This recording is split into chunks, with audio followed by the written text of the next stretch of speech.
Assalamualaikum dear students, how are you today? You will be fine, I hope so.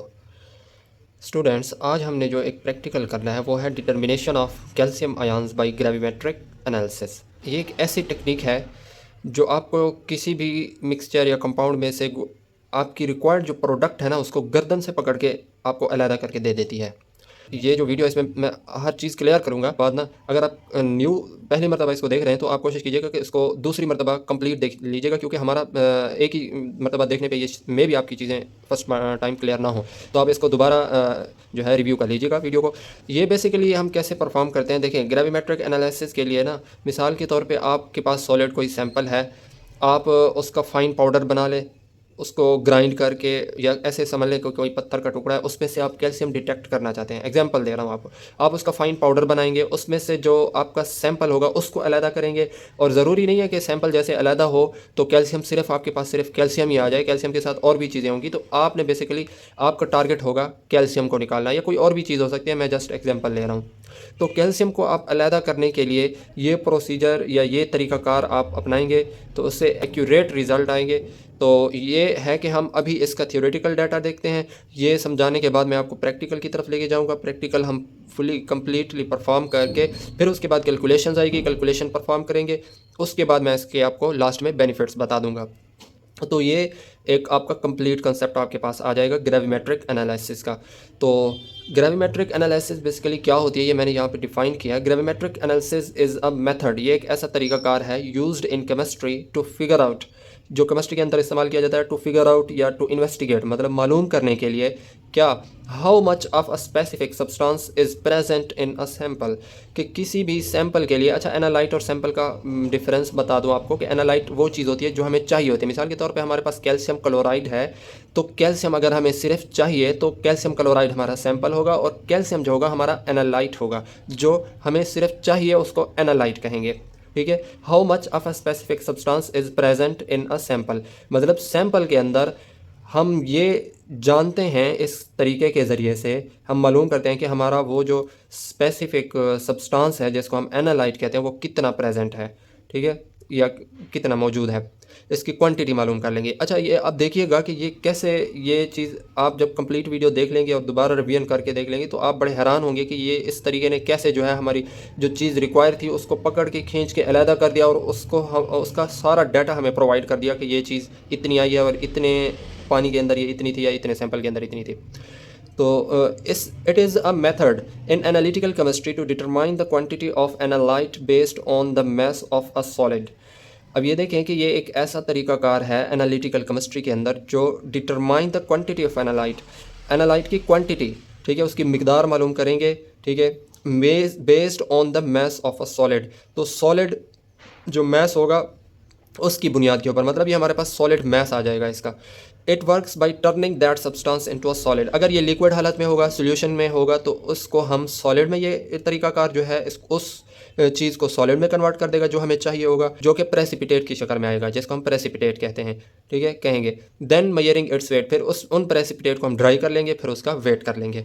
By doing this we can calculate the amount of substance in the original sample, तो हम calculation करके हम मालूम कर लेंगे कि हमारे पास calcium जो थी वो हमारे सैंपल के अंदर कितनी थी, सही है। तो ये तरीकाकार बेसिकली वो हार्ड वाटर जो कैल्शियम और मैग्नीशियम की वजह से होता है उसके अंदर भी यूज़ होता है। इट्स लाइक फिगरिंग आउट, अच्छा इसकी एग्जांपल चेक करें, मैं एक सिंपल एग्जांपल से मैं आपको समझा रहा हूँ यहाँ पे। It's like figuring out how much sugar is in a cup of tea by turning it into a solid form and then weighing it. अब ये बेसिकली एक ऐसा तरीकाकार है जैसा कि आप चाय के अंदर देखना चाह रहे हैं कि चीनी कितनी मिली हुई है। उसके लिए यही होगा कि आप चीनी को अलहदा कर लेंगे, चाय को अलहदा, उसमें से जो लिक्विड है वो अलहदा हो जाएगा, चीनी आपके पास सॉलिड फॉर्म में आ जाए तो आपको पता लग जाएगा कि इस कप के अंदर कितनी चीनी मौजूद है। तो अब ये एक जनरल एग्जांपल थी उसकी, फॉर एग्जांपल। अच्छा, अब यहाँ पे केमिस्ट्री के अंदर ये अब जो एग्जांपल है वो कौन सी हैं और किस तरह हैं, देखिए। Determination of chloride ions concentration in a water sample, अगर आपको कोई वाटर सैंपल दिया जाता है, मिसाल के तौर पे एक गिलास पानी दिया जाता है और आपको कहा जाता है कि इसके अंदर आप क्लोरीन बताएं कि इस क्लोराइड आयन बताएं कि उनकी कंसंट्रेशन क्या है, कितने मौजूद हैं इसके अंदर, क्वांटिटी मिकदार बतानी है, ठीक है। तो इसके लिए हमें कुछ प्रोसीजर, कुछ स्टेप्स जो हैं वो फॉलो करने पड़ते हैं। मिसाल के तौर पर सैंपल कलेक्शन, अब हम क्लोराइड आयंस देखना चाहते हैं तो हमें सैंपल तो चाहिए होगा, वाटर तो चाहिए होगा ना, जिसके अंदर हम देखना चाहते हैं वो चीज़ तो चाहिए। तो उसके लिए हम क्या, for analysis we collect a water sample from a source such as tap water or river water. तो हमें अगर कहा जाता है कि आप फ़लाँ दरिया के अंदर जाएं और उसके पानी से आप जो है क्लोरीन की मिकदार मालूम करके दिखाएं कि उसमें कितनी क्लोरीन मौजूद है। तो हम क्या करेंगे, हम जाएंगे सैंपल कलेक्ट करेंगे, मतलब वो जो स्पेसिफिक रिवर दरिया के बारे में हमें बताया जाएगा, हम उस जगह पे जाएंगे, वहाँ से 1 गिलास पानी ले लेंगे या जितना हमें रिक्वायर होगा उसको लेके आएंगे, फिर उसके ऊपर एक्सपेरिमेंट परफॉर्म करेंगे, तब हमें जो है उसके अंदर क्लोराइड आयंस का पता चल जाएगा।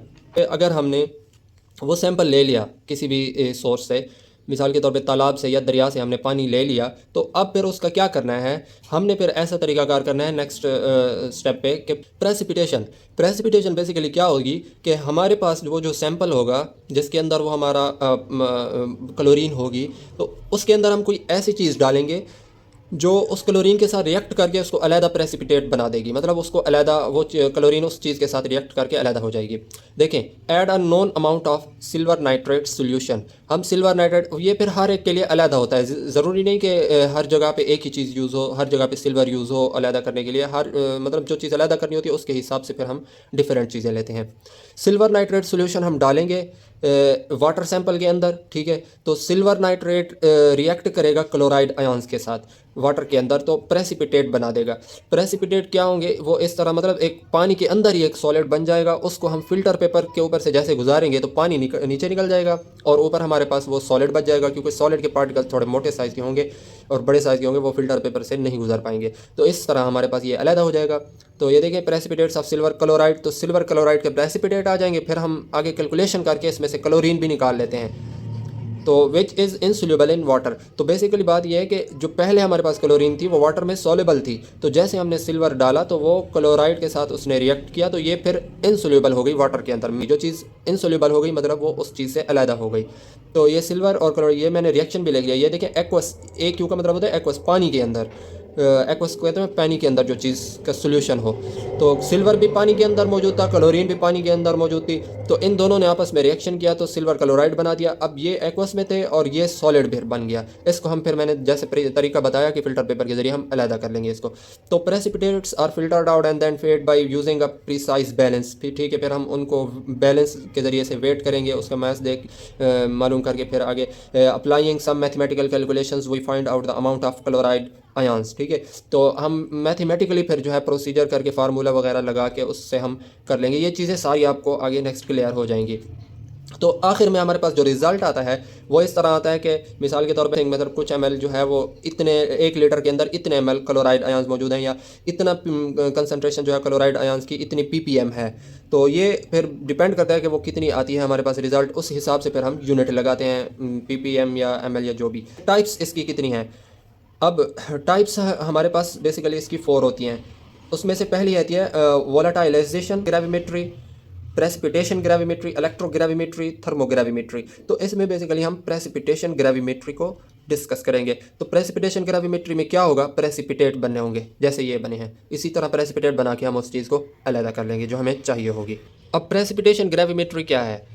It is a type of gravimetric analysis that involve separating and quantifying, मतलब ये एक ऐसी टेक्निक है ग्रेविमेट्रिक एनालिसिस की जिसके अंदर हम चीज़ को अलहदा करते हैं और क्वांटिफाई करते हैं और उसकी मिकदार मालूम करते हैं कि वो कितनी है, ठीक है। एन एनालाइट, मतलब जो एनालाइट जो चीज़ हमें चाहिए होगी, इन अ सैंपल, वो सैंपल के अंदर कितनी थी, मतलब हमारा एनालाइट को हम अलहदा करते हैं और उसकी मिकदार मालूम करते हैं। किस तरह? बाई फार्मिंग अ प्रेसिपिटेट बनाकर। तो ये वीडियो के अंदर जब आप देखेंगे प्रेसिपिटेट बने हुए, वो आपको फिर पता लग जाएगा कि प्रेसिपिटेट होते किस तरह हैं और कैसे बनते हैं। The analyte reacts with a suitable reagent to produce an insoluble compound which is then collected, washed, dried and weight. तो मतलब प्रेसिपिटेट जो बनते हैं उनको फिर इकट्ठा किया जाता है, वो पहले तो इंसोल्यूबल होते हैं वाटर के अंदर, उनको फ़िल्टर करके फिर इकट्ठा करके फिर वॉश किया जाता है, फिर सुखाया जाता है, फिर ड्राई मतलब खुश्क किया जाता है और फिर उसका वज़न मालूम करके फिर हमें आगे कैलकुलेशन परफॉर्म करके हमें पता लगता है कि अच्छा इतनी चीज़ हमारे उस सैंपल के अंदर मौजूद थी। तो एग्जांपल इसमें है, मिसाल के तौर पे determination of chloride ions in water, water के अंदर, पानी के अंदर, अभी जो मैंने आपको एक्सप्लेन किया कि पानी के अंदर क्लोराइड आयंस को डिटेक्ट करना, ये भी प्रेसिपिटेशन ग्रेविमेट्री के अंदर आता है। सल्फेट आयंस को वाटर के अंदर सल्फेट आयंस मालूम करना, फास्फेट आयंस मालूम करना, कैल्शियम मैग्नीशियम ये हार्ड वाटर की कैटेगरी में आते हैं, तो उनको पानी के अंदर मालूम करना। तो ये सारी उसके एग्जाम्पल है। तो हम बेसिकली ये मालूम करना चाह रहे हैं कि कैल्शियम, अब यहाँ पे हमारा ये वाली एग्जाम्पल को हम एक्सप्लेन करना चाह रहे हैं कि determination of calcium ions in water sample. तो प्रिंसिपल इसका क्या है? प्रिंसिपल ये है कि the principle of precipitation gravimetric analysis is based on the formation of an insoluble solid compound. मैं पहले यही बात आपको बता रहा हूँ बार बार कि इनसोल्यूबल सॉलिड कंपाउंड बनेगा। प्रेसिपिटेट जो होंगे वो इनसोल्यूबल होंगे, जिस सोल्यूशन के अंदर ये बनेंगे उसके अंदर ये इनसोल्यूबल होंगे और सॉलिड हालत में मौजूद होंगे। ठीक है, from the reaction between the analyte. अब ये होगा कैसे? असल में रिएक्शन होगा किसके दरमियान? एनालाइट जो चीज़ हमें चाहिए होगी, ठीक है, द सब्सटेंस बीइंग मेजर्ड जो चीज़ हम जिसकी पैमाइश करना चाह रहे हैं, एंड अ सूटेबल रीएजेंट, और एक सूटेबल मतलब मुनासिब ऐसा रिएक्टेंट हम इसके साथ रिएक्ट करवाएंगे जो एनालाइट को ही अलहदा कर देगा। जैसा कि इस एग्जांपल के अंदर हमारे पास सिल्वर था। तो from this the amount of the analyte present in the original sample can be determined. तो इस तरीके से हम उसकी अमाउंट मिकदार मालूम कर लेंगे। ऑपरेटर्स मैं आपको वीडियो के अंदर मैंने बता दिए हैं। तो रीएजेंट्स या सॉल्यूशंस जो हमारे पास हैं वो मैं आपको थोड़े से इधर बता देता हूँ और वीडियो में भी आप देख लेंगे। देखिए, डाइल्यूट सॉल्यूशन है हमारे पास HCl का, जिसकी मोलैरिटी, डाइल्यूट वैसे कंसीडर किया जाता है 0.5 to 0.1 मोलर सॉल्यूशन, इतनी कंसनट्रेशन का। तो ये हमने 10 ml लेना है HCl, और उसके बाद ये अमोनिया सोल्यूशन भी होगा हमारे पास, ये कंसनट्रेटेड है बहुत ज़्यादा 25%। तो ये ड्रॉप वाइज हमने डालना है, वो वीडियो के अंदर आपको क्लियरली समझ आ जाएगा। तो ये अमोनियम हाइड्रोक्साइड सोल्यूशन होगा। अमोनियम ऑक्जेलेट का सोल्यूशन होगा जिसकी मोलैरिटी है 0.1 मोलर, और ये हम लेंगे 15 ml। सही हो गया। मिथाइल रेड इंडिकेटर होगा, ये 1% होगा। 1% सोल्यूशन के लिए सिंपल ये है कि हमने 1 ग्राम सॉलिड लेना होता है, जैसे मिथाइल रेड एक पाउडर होता है, उसको हमने पानी के अंदर डाल के वो 100 इतना मतलब पानी डालना है कि वो टोटल वॉल्यूम सोल्यूशन का जो है वो 100 ml हो जाए। तो ये 1% इसका सोल्यूशन हो जाता है, ये इंडिकेटर हो जाता है। इंडिकेटर बेसिकली हमें कलर चेंजेस बताता है, फिर हमें पता लग जाता है कि हमारा कलर चेंज हो गया है, तो उससे फिर हम जो है वो जो चीज़ ऐड कर रहे होते हैं वो हम रोक देते हैं। तो मतलब ये हमें ये चीज़ एक्सप्लेन करता है। डिस्टिल वाटर है हमारे पास, वो हम 15 ml लेंगे, 15 ml। Sample containing calcium ions, तो ऐसा सैंपल जिसके अंदर कैल्शियम है, ये जो भी है, तो उसको हम 10 ml लेंगे। यहाँ पे हमने कैल्शियम क्लोराइड का सोल्यूशन ले लिया है कि वो एक अननोन कंसनट्रेशन, मिसाल के तौर पे हमें नहीं पता उसमें कैल्शियम कितनी और क्लोराइड कितनी डिज़ोल्व की गई है, तो हम बेसिकली यहाँ पे कैल्शियम मालूम करके बता देंगे उनको कि कितने कैल्शियम इसके अंदर है। तो 10 ml हमने लिया है, तो हम इस 10 ml के अंदर ही बताएंगे कि कैल्शियम कितनी है। तो ये देखिएगा कैसे ये कैप्चर करता है रिजल्ट्स को। रिजल्ट जब आएंगे, केमिस्ट्री के बेसिक भी आपके पास कंसेप्ट्स हैं, तो आप समझ के हैरान हो जाएंगे कि यार कैसे इसने जो है थोड़े से पानी के अंदर भी कैल्शियम के आयंस की तादाद बता दी गई, इतने इसके अंदर मौजूद हैं। तो केमिकल रिएक्शन क्या होगा?